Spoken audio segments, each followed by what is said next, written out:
গেল কয়েকদিনে বঙ্গোপসাগরে সৃষ্ট লঘুচাপটি ঘনীভূত হয়ে রূপ নিয়েছে গভীর নিম্নচাপে। এর প্রভাবে বৃহস্পতিবার ভোর থেকে রাজধানীসহ দেশের বিভিন্ন এলাকায় ঝরছে বৃষ্টি।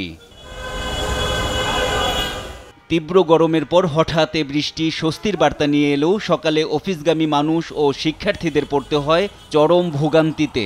আজকে আমার পরীক্ষা ছিল, পরীক্ষা দিতে যে না রিক্সা পাচ্ছিলাম না কোনো কিছু পাচ্ছিলাম। বৃষ্টির কারণে অনেক ভোগান্তির সৃষ্টি হচ্ছে। সকাল থেকে বৃষ্টি, অফিসের কাজ তো বৃষ্টির জন্য থেমে নেই, অফিসে ঠিকই যাওয়া লাগছে। টানা বৃষ্টিতে জলাবদ্ধতার কারণে রাজধানীর বিভিন্ন সড়কে তৈরি হয় যানজট। এতে পথচারী, যানবাহন চালক সহ ভোগান্তি পোহাতে হয় দিনমজুর সহ নিম্নয়ের মানুষদের। 12-10 টাকা বেশি দিলে ধরেন সমস্যা, চাওয়ানো যায় না। আমার পরীক্ষা ছিল 11টা থেকে, আমি বাসে উঠছি 9টা বাজে, আমি সেখানে 12টার সময় যে পৌঁছেছি আজকে বনানীতে। বৃষ্টির কারণে জামজট আর পেছনদার নাই, টিপ হয়েছে একটা, যে জায়গায় টিপ মারি 2টা। তবে দেশে ঘূর্ণিঝড়ের কোনো আশঙ্কা নেই বলে জানিয়েছে আবহাওয়া অফিস।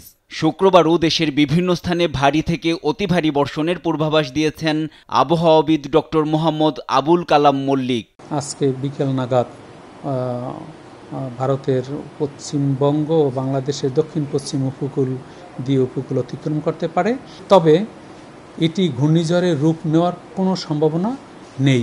গভীর নিম্নচাপটি বাংলাদেশ উপকূল অতিক্রমের সময় অন্তত 14 জেলায় 2 থেকে 4 ফুট উচ্চতার জলোচ্ছ্বাস পূর্বাভাসও দিয়েছে আবহাওয়া অধিদপ্তর।